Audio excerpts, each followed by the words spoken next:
Selamat pagi pemirsa, sejumlah Ketua Dewan Pengurus Pusat Partai Keadilan Sejahtera menyerahkan proses hukum penangkapan Presiden KPS Lutfi Hasan Ishak kepada penyidik Komisi Pemberantasan Korupsi. Dan untuk mengetahui informasi selengkapnya, kita telah bergabung dengan Kevin Siahaan yang berada di kantor DPP PKS. Kevin, bagaimana hasil rapat pengurus DPP PKS?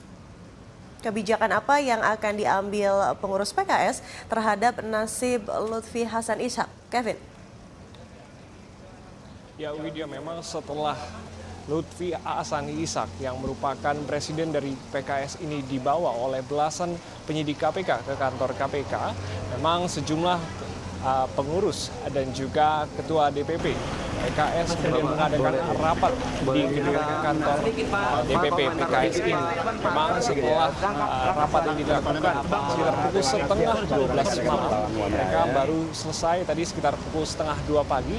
Dan dari sejumlah ketua DPP, kami berhasil mewawancarai salah seorang ketua DPP, yakni adalah Hidayat Nur Wahid yang merupakan ketua fraksi PKS di DPR dan juga merupakan ketua DPP PKS bidang kebijakan publik. Setelah kami mewawancarai Hidayat menyatakan bahwa nantinya kasus terkait dengan Presiden PKS ini akan dibawa ke Ketua Majelis Syuro. Dan berdasarkan ADART nanti akan dibahas apakah nantinya posisi dari Lutfi Hasan Ishak ini akan tetap sebagai presiden atau tidak. Dan nantinya setelah proses tersebut dibahas mungkin nanti akan dilakukan proses lebih lanjut yang ada di dalam ADART.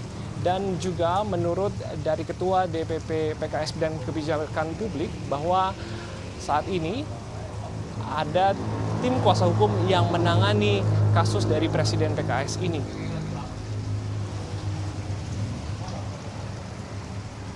Menyertai Pak Lutfi Hasan Ishak di KPK dan semuanya akan dikelola dalam konteks penegakan hukum itu sendiri. Dan partai tentu dalam konteks organisasi akan membuat keputusannya.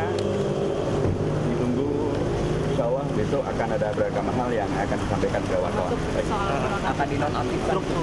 Saya belum bisa menyampaikan keputusan tentang penonaktifan tentu saja karena ada aturan-aturan terkait dengan hal itu, ada ayat di ART juga harus dipenuhi dan tentu ada Ketua Majelis Syuro yang punya kewenangan yang oleh anggaran dasar, anggaran rumah tangga memang diberikan kewenangan untuk kemudian mengelola berikutnya bagaimana keputusan partai. Kami tentu akan mendapatkan atau akan bermusyawarah untuk kemudian menentukan langkah partai ke depan.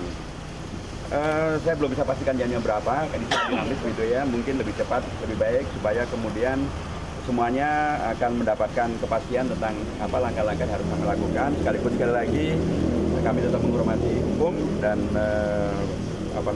sudah ditentukan atau sudah ditunjuk tim hukum yang akan menyertai Pak Lutfi Hasan Ishak.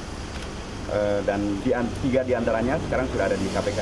Siapa itu tim hukumnya, Pak? Pimpinannya lah. Yang sudah datang tadi ada Pak Zainuddin Paru, ada saya dua lagi lupa namanya, tapi yang jelas tiga-tiganya sekarang sudah ada di KPK. Pak, kalau keterkaitan dari Pak Fatona dengan Pak Lutfi sendiri? Apa sih Pak? Saya tidak terlalu. Benar nggak stafnya Pak? Dari PKS. Saya tidak terlalu tahu ya tentang hubungan pribadi dan atau hubungan organisasional antara beliau dengan Pak Ahmad itu.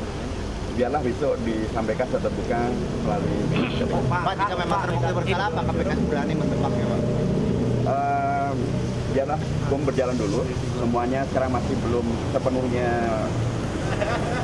jelas gitu ya. Kami akan menghormati hukum dan di partai tentu ada mekanisme untuk kemudian akan menentukan sikap berikutnya. Bisa nggak dikaitkan dengan partai ini, Pak? Kalau ada tindak pidana yang ini? Secara prinsip KPK tadi menyampaikan bahwa ini adalah terkait dengan pribadi dan tidak terkait dengan partai. Tapi kalau Pak Hidayat sendiri melihat untuk tahun Demikian ini... Widya, kita kembali kepada Anda di studio. Ya, terima kasih Kevin atas laporan Anda. Selamat